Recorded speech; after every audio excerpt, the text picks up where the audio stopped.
하나님의 말씀은 이사야 28장 23절에서 29절의 말씀입니다. 구약성경 999면 이사야 28장 23절에서 29절의 말씀을 찾아서 교독하시겠습니다. 구약성경 999면 이사야 28장 23절에서 29절의 말씀입니다. 너희는 귀를 기울여 내 목소리를 들으라. 자세히 내 말을 들으라. 파종하려고 가는 자가 어찌 끊이지 않고 갈기만 하겠느냐? 그 땅을 개간하며 고르게만 하겠느냐? 지면을 이미 평평히 하였으면 소외양을 뿌리며 대회양을 뿌리며 소맥을 줄줄이 심으며 대맥을 정한 곳에 심으며 귀리를 그 가에 심지 않겠느냐? 이는 그의 하나님이 그에게 적당한 방법으로 보이사 가르치었음이며 소외양은 도리깨로 떨지 아니하며 대양에는 수레바퀴를 굴리지 아니하고 소외양은 작대기로 떨고 대양은 막대기로 떨며 곡식은 부수는가 아니라 늘 떨기만 하지 아니하고 그것에 수레바퀴를 굴리고 그것을 말굽으로 밟게 할지라도 부수지는 아니하나니. 다 같이 읽으시겠습니다. 이는 만군의 여호와께로서 난 것이라. 그의 모략은 기묘하며 지혜는 광대하니라. 아멘. 할렐루야. 서로에게 평강의 복을 기원하는 마음으로 샬롬 인사 나누시기 바랍니다. 샬롬. 샬롬. 오늘 목요 새벽 기도에 잘 나오셨습니다. 어제가 수요 예배 때 간증 집회가 늦게 끝난데도 불구하고 새벽을 깨우며 하나님 앞에 잘 나오셨습니다.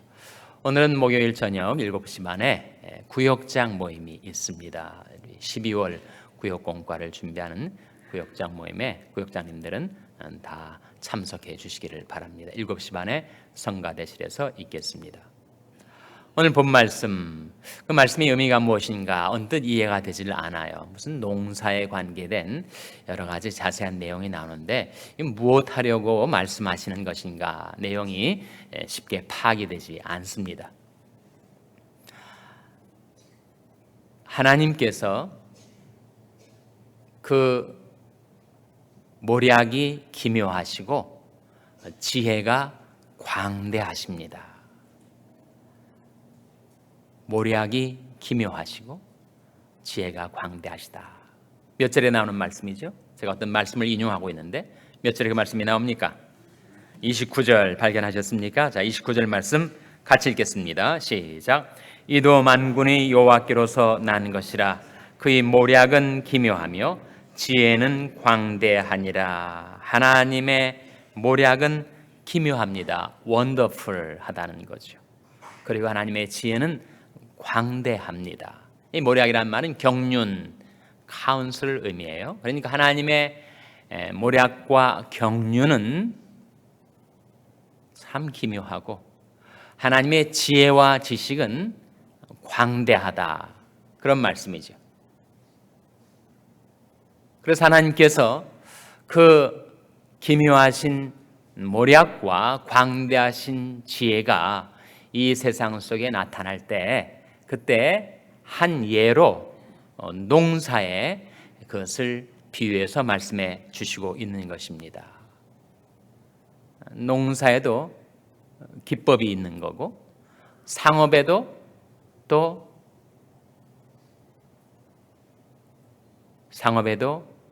역시 기법이 있는 것이고 또 공업에도 또 기술이 테크놀로지가 있는 것이고 그러한 것처럼 하나님의 그 지혜와 모략이 어떻게 나타나는가? 농사의 경우에는 이렇게 나타난다 하는 거죠.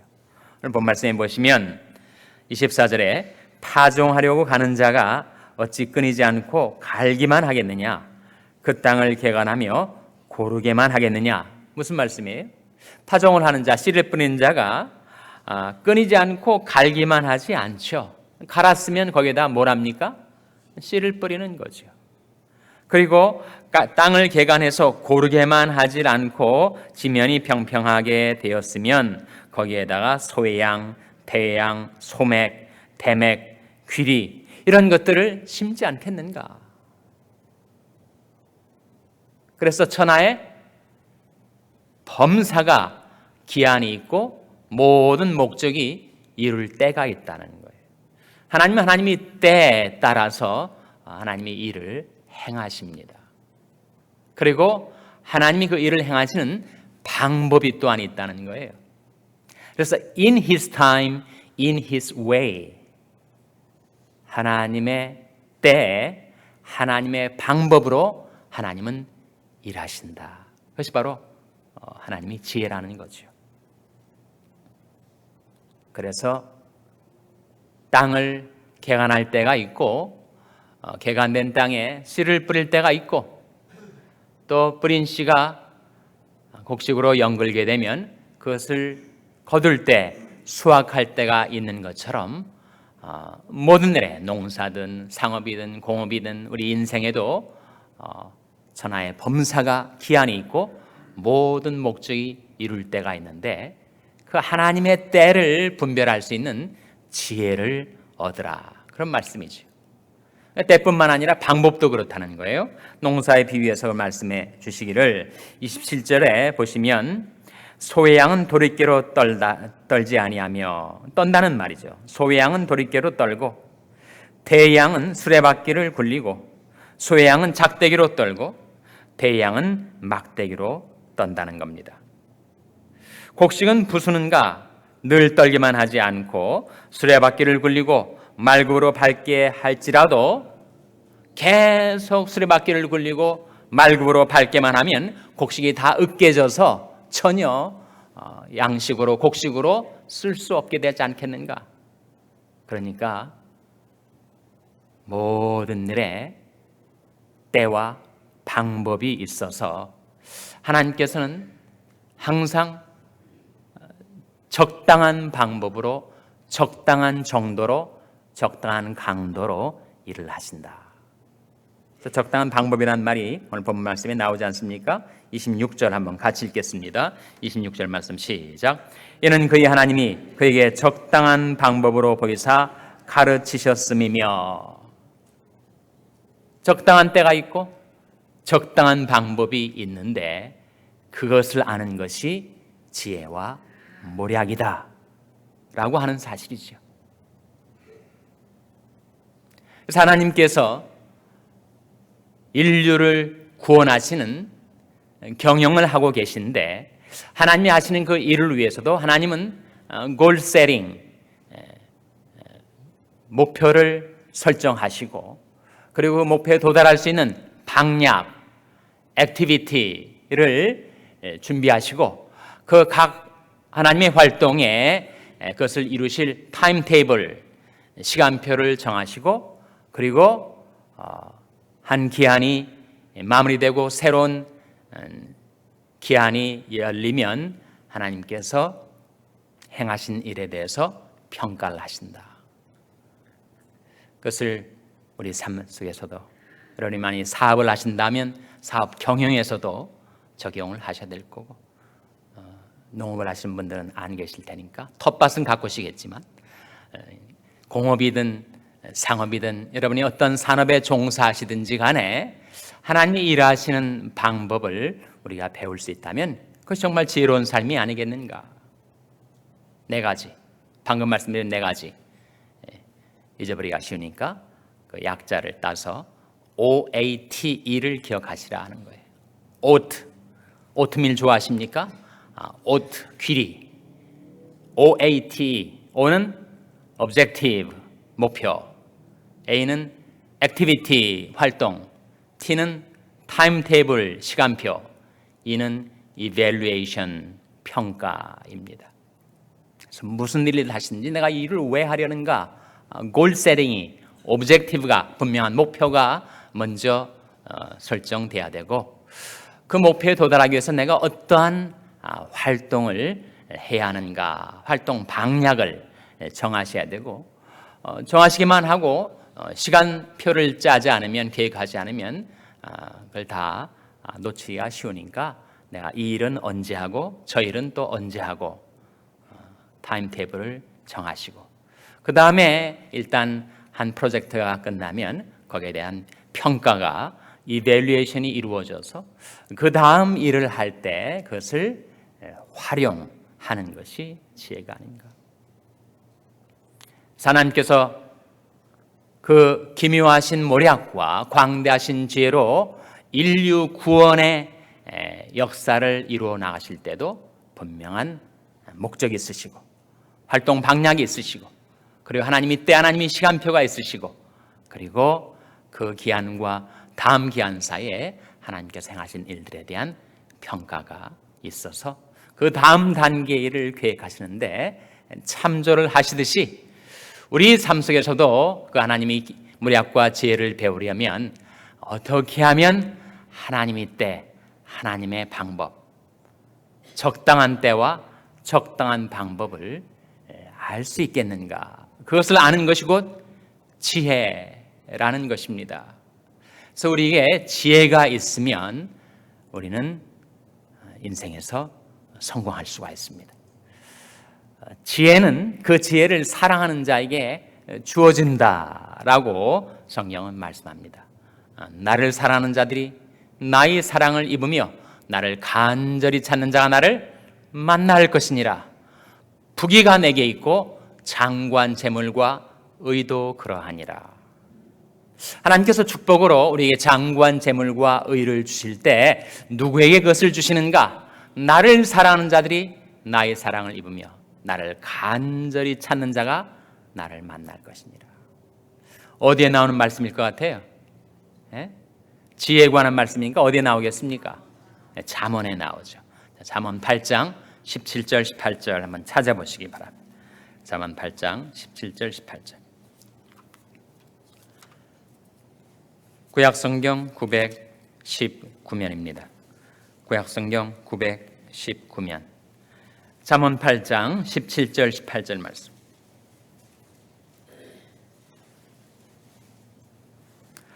잠언 8장 17절 18절 말씀 같이 읽겠습니다. 시작. 나를 사랑하는 자들이 나의 사랑을 입으며 나를 간절히 찾는 자가 나를 만날 것이니라. 부귀가 내게 있고 장관 재물과 의도 그러하니라. 이런 축복을 받아 사시려면 여러분에게 지혜의 사랑이 있고 지혜의 근원이 되시는 하나님 사랑이 있어서 하나님을 사랑하고 하나님을 찾는 여러분에게 하나님께서 이러한 축복을 풍성히 베풀어 주시기를 주님의 이름으로 축원합니다. 그래서 우리가 지혜를 얻어 살려면 세 가지 지혜를 얻는 경로가 있다는 겁니다. 첫째는 하나님을 아는 것입니다. 한번 괄호 넣기를 해보세요. 여호와를 경외함이 곧 무엇이요? 거룩한 자를 아는 것이 곧 무엇이니라. 괄호 넣기 한번 해보시기 바랍니다. 뭐가 되겠습니까? 여호와를 경외하는 것이 곧 지혜의 근본이요 거룩하신 자를 아는 것이 명철이니라. 잠언 9장 10절 같은 잠언이니까 바로 다음 페이지입니다. 잠언 9장 10절 말씀 찾아서 한번 같이 읽겠습니다.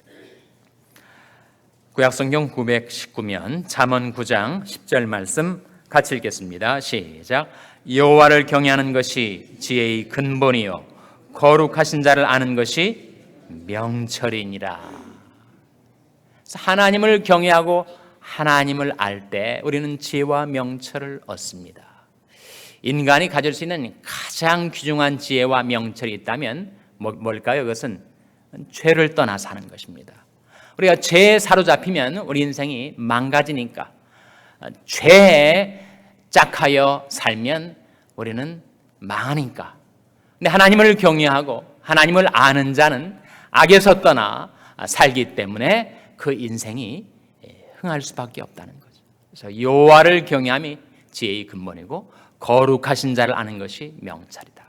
어떻게 하면 지혜를 얻을 수 있는가? 하나님을 경외하라. 하나님을 알라. 그러면 우리에게 지혜가 주어진다 하는 거죠. 둘째로 우리가 지혜로운 사람, 지혜를 사랑하는 사람, 지혜의 축복을 받아 누리며 살려면 하나님께서 그 지혜를 가득 담아놓은 그 무언가를 날마다 묵상하며 살아야 됩니다. 그 무언가가 무엇입니까? 바로 말씀이죠. 말씀. 그래서 오늘 우리에게 적당한 때 적당한 방법으로 살아가는 지혜로운 삶을 우리에게 일깨워 주시면서 하나님께서 우리에게 당부하시는 말씀이 바로 오늘 본문에 나타납니다. 23절이죠. 23절 말씀 같이 읽겠습니다. 시작. 너희는 귀를 기울여 내 목소리를 들으라. 자세히 내 말을 들으라. 오늘 본문 이사야 29장 28장 23절 말씀입니다. 너희는 귀를 기울여 내 목소리를 들으라. 자세히 내 말을 들으라. 주님의 음성을 듣고 주님의 목소리를 따라 사는 삶이야말로 하나님의 때를 따라 하나님의 방법을 따라 사는 길이 아니겠는가. 그래서 하나님께서 이 성경책, 여러분이 들고 계신 성경책에다가 지혜와 지식을 가득 담아 놓으셨습니다. 그리고 누구나 그 성경을 펼쳐서 그 말씀을 자기 눈으로 보고 그 말씀을 깊이 묵상할 때 그 말씀 속에 담아놓은 지혜와 지식이 내 마음속에 스며들어온다는 거예요. 그 말씀을 묵상하며 살 때. 그러면 어떻게 되는가? 지혜 있는 자는 강하고 지식 있는 자는 힘을 더하나니 너는 모략으로 싸우라. 승리는 모사가 많음에 있느니라. 우리 인생에서 승리하는 삶을 살려면 지혜와 지식이 필요한데 그 지혜와 지식은 하나님의 말씀을 묵상하며 살아갈 때 우리 마음속에 들어오게 된다는 거죠. 셋째로 우리가 지혜로운 사람이 되기 위해서는 우리가 다 지혜가 부족하다는 것을 인정하고, 정말 지혜가 부족하지 않습니까? 지금까지 살아온 삶을 보면 한심하기 짝이 없는데 어떻게 그렇게 어리석게 행했을까? 미련하게 행했을까? 어떻게 그렇게 지혜 없이 살아왔을까? 통탄할 지경인데 자신의 지혜 부족을 인정하고 지혜를 달라고 하나님께 구할 때 하나님께서 우리에게 지혜를 주신다라는 확실한 약속. 어디에 나오는 약속이죠? 야고보서 1장 5절 말씀 한번 찾아보시기 바랍니다. 야고보서 1장 5절 말씀 우리 찾아서 같이 읽겠습니다. 야고보서 1장 5절 말씀 신약성경 370면입니다. 신약성경 370면.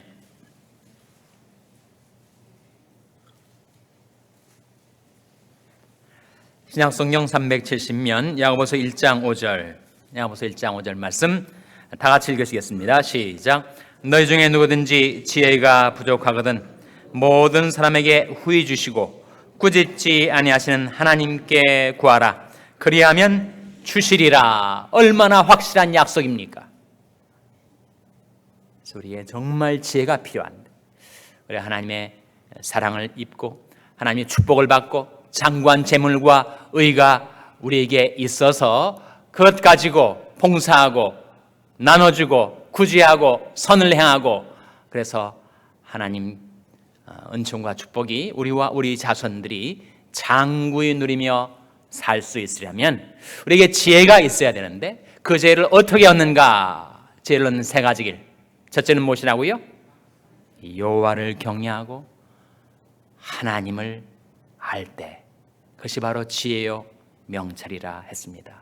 둘째로 하나님께서 우리에게 이르시는 말씀에 항상 귀를 기울이고 자세히 그 말씀을 관찰하고 묵상하며 살 때. 셋째로 지혜가 부족한 자신의 부족을 인정하고 하나님께 지혜 달라고 간절히 구할 때 하나님께서 후히 주시고 꾸짖지 아니하시며 구하는 지혜를 주시리라. 확실한 약속대로 우리에게 베풀어 주실 줄로 믿습니다. 기도하시겠습니다. 오늘 말씀 기억하며 하나님, 저희들도 지혜가 부족하오니 하나님 저희들에게 풍성한 지혜를 주시옵소서. 하나님이 주신 지혜와 지식으로 인생을 승리하며 살게 도와주시옵소서. 기도하시기 바랍니다. 우리 자녀들을 위해서 기도할 때 하나님, 저희 자녀들이 말씀으로 모략과 지혜를 배우게 하여 주시옵소서. 기도하시기 바랍니다. 병상에 연약한 지체들을 위해서 기도할 때 하나님, 그들과 권능의 손으로 안수해 주시고 고쳐 주시옵소서. 간구해 주시기 바랍니다. 우리 샬롬교회를 위해서 기도할 때 하나님, 저희 샬롬교회가 하나님을 경외하고 하나님을 아는 교회, 하나님의 말씀을 묵상하는 교회, 하나님께 지혜달라고 구하는 교회가 되어서 지혜로운 교회로 하나님 앞에 쓰임받게 해주시옵소서. 기도해 주시기 바랍니다. 여러분 생업을 위해서 기도하시고 북한 어린이 선교를 하는 한슈나이더 재단을 위해서 기도해 주시기를 바랍니다. 하나님 앞에 나온 저희들을 긍휼히 여기사 성령으로 충만케 해주시고 맡겨주신 사명 감당케 하여 주시옵소서. 이런 제목들로 우리 합심해서 기도하겠습니다.